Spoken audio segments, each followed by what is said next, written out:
külpen.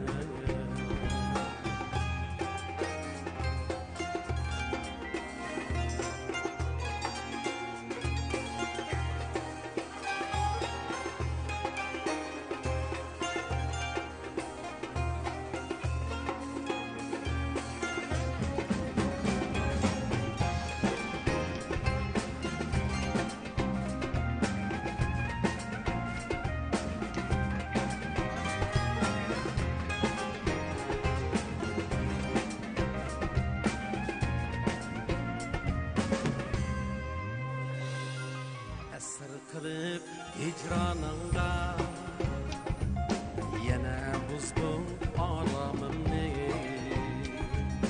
Bilgen bolsam köymez idim azabınga kalarımni. Bilgen bolsam söymez idim azabınga kalarımni.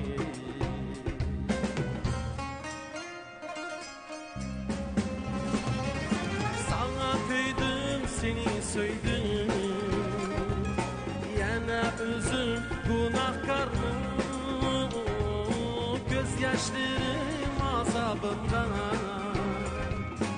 aşıklığım sebepkarım, bana hemrah kaygı bende,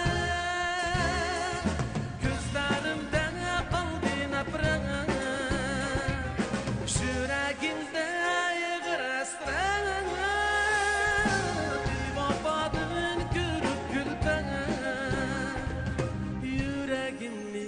Ezdi hasret, bevafadan körüp külpen.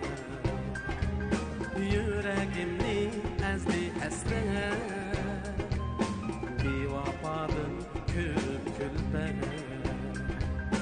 Bevafadan körüp külpen.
Çavaklarımız, usulçularımız üçün yanırgay.